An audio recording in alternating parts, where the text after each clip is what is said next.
Shalom saudara-saudara yang terkasih. Hari ini kita akan belajar dari kebenaran firman Tuhan yang saya pilih dalam Amsal pasal 2 ayat yang ke-9 di bawah perikop faedah daripada menuntut hikmat. Ayat yang ke-9, maka engkau akan mengerti tentang kebenaran, keadilan, dan kejujuran, bahkan setiap jalan yang baik. Saudara-saudara yang diberkati Tuhan, tema saat ini ialah hikmat Tuhan menuntun kita di jalan yang benar. Nah, saudara-saudara yang terkasih, hidup kita adalah sebuah perjalanan. Hidup kita manusia adalah sebuah perjalanan. Dan di dalam perjalanan itu, pasti kita terus diperhadapkan dengan berbagai pilihan-pilihan. Setiap hari kita memilih bagaimana kita harus bersikap, bagaimana kita harus berbicara, bagaimana kita harus bertindak, dan bagaimana kita harus mengambil keputusan, dan bagaimana kita harus menentukan arah hidup kita. Ada jalan yang kita anggap baik, ada juga jalan yang menurut pikiran kita itu benar. Namun firman Tuhan berkata bahwa tidak semua jalan yang kelihatannya baik itu benar-benar membawa kita kepada kehidupan. Dunia sering menawarkan kepada kita jalan yang terlihat mudah, cepat, dan menguntungkan. Tetapi belum tentu benar di hadapan Tuhan. Nah, saudara-saudara yang terkasih, di tengah dunia yang terus berubah ini, di mana nilai kebenaran sering dikaburkan, keadilan bisa diperjualbelikan, bahkan kejujuran pun dianggap sebagai sebuah kelemahan, kita sebagai seorang percaya pasti sering diperhadapkan pada pertanyaan besar. Bagaimana kita dapat hidup benar di hadapan Tuhan dan manusia?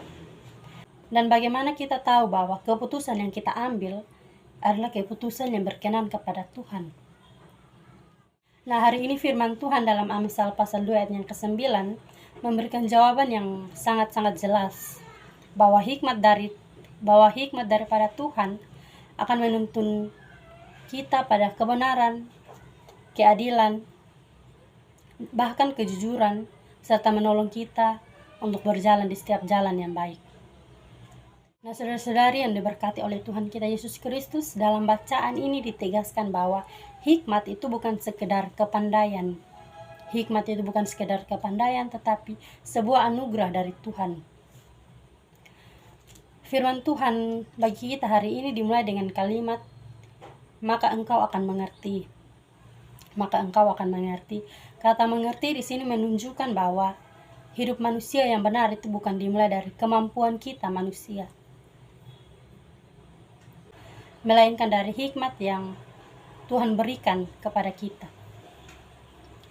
Banyak orang memiliki pengalaman, gelar, bahkan pengalaman-pengalaman, tapi terkadang mereka salah dalam melangkah di dalam kehidupan mereka. Mengapa demikian? Karena mereka hanya mengandalkan akal pikiran mereka. Pengetahuan mereka itu semuanya tanpa hikmat daripada Tuhan. Nah, hikmat Tuhan itu melibatkan hati kita, pikiran kita, dan ketaatan kepada firman Tuhan. Nah, saudara-saudara yang terkasih, banyak dari kita tentunya sering sekali memasang alarm atau menyetel alarm untuk di pagi hari. Dan ketika alarm itu berbunyi, ada dua pilihan yang muncul bagi kita. Yang pertama itu, ketika kita mendengar alarm itu, apakah kita langsung bangun atau kita matikan alarm tersebut lalu kita lanjut tidur. Nah, mematikan alarm lalu melanjutkan tidur itu memang sangat gampang, enak. Tetapi hanya sesaat. Karena akibatnya itu bisa membuat kita terlambat, bahkan panik. Tetapi masalahnya di sini bagi kita yaitu, maukah kita taat pada peringatan itu, ataukah kita abaikan demi kenyamanan sementara? Nah, saudara-saudara yang terkasih, hikmat Tuhan itu sering seperti alarm, mengingatkan, menegur, membangunkan, atau menyadarkan kita. Sehingga hikmat itu bukan hanya berhubungan dengan kepandaian atau pengetahuan yang luas, tetapi dihubungkan langsung dengan bagaimana kita mau takut akan Tuhan. Jadi orang berhikmat adalah mereka yang mengenal Allah dan menaati perintah-perintah Allah. Nah, saudara-saudari yang terkasih, dari bacaan ini ada beberapa hal penting yang mestinya kita harus lakukan dalam kehidupan kita agar kita memperoleh hikmat daripada Tuhan. Yang pertama, kita harus memperhatikan firman Allah dengan baik. Kita harus menyimpan perkataan Allah, itu sama seperti kita menyimpan harta kita. Dan pastinya kita akan menyimpannya dengan baik.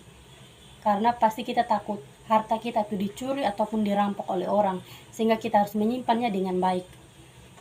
Nah, kita bukan saja harus menerima, tetapi kita harus menyimpan firman Allah itu di dalam hati kita, supaya senantiasa siap kita gunakan. Karena itulah perkataan hikmat yang dapat memberi hikmat kepada kita dan menuntun kita kepada keselamatan. Poin yang kedua, kita harus banyak berdoa. Nah, saudara-saudara yang terkasih, Salomo itu dia memperoleh hikmat dari Tuhan karena sikap hati dan juga tindakannya yang baik dan benar di hadapan Tuhan. Salomo memperoleh hikmat dari Tuhan karena sikap hati dan tindakannya yang baik dan benar di hadapan Tuhan. Nah, ketika Tuhan menampakkan dirinya dalam mimpi Salomo, di situ Tuhan berkata, "Mintalah apa yang hendak kuberikan kepadamu." Dan Salomo dia tidak meminta hal duniawi, kekayaan ataupun kekuasaan, karena ia masih muda dan belum berpengalaman, melainkan ia meminta hikmat daripada Tuhan agar ia mampu memimpin dan membedakan mana yang baik dan mana yang jahat. Poin yang ketiga yaitu kita harus bersedia bersusah payah. Kita harus bersedia bersusah payah, artinya bahwa hikmat, iman dan juga kedewasaan rohani kita tidak datang atau muncul dengan sendirinya, tidak muncul secara instan, tidak datang secara instan, tetapi melalui proses yang menuntut usaha, pengorbanan dan juga ketekunan. Nah, bersusah payah berarti setia dalam tanda kutip. Bersusah payah berarti setia, walaupun hasilnya tidak terlihat. Kadang kita sudah berdoa setiap hari, tapi belum juga melihat jawaban. Sudah belajar bersungguh-sungguh, tapi belum berhasil. Sudah berbuat baik, tapi tidak dihargai. Nah, dari situlah iman kita itu diuji. Tuhan sering bekerja dalam proses yang sunyi, bukan hasil yang instan. Karena orang yang setia dalam perkara kecil, harus juga setia dalam perkara yang besar. Sehingga dari bacaan ini kita belajar melalui Salomo bahwa hikmat Tuhan itu tidak diberikan secara sembarangan, tetapi kepada orang-orang yang rendah hati, mau berdoa dan mau bersedia untuk bersusah payah dalam menjalani proses. Bersusah payah bukan tanda kelemahan, tetapi bukti kesungguhan kita untuk taat dan bertumbuh. Ketika kita setia mencari Tuhan, tekun belajar dan rela dibentuk melalui berbagai tantangan, Tuhan akan menolong kita dan memberikan hikmat yang kita perlukan tepat pada waktunya. Karena itu marilah kita untuk tidak menyerah, tetapi terus melangkah dalam iman dan percaya bahwa setiap proses yang kita jalani bersama Tuhan akan menghasilkan buah yang baik di masa yang akan datang. Tuhan menolong dan memberkati kita dengan firman-Nya. Amin.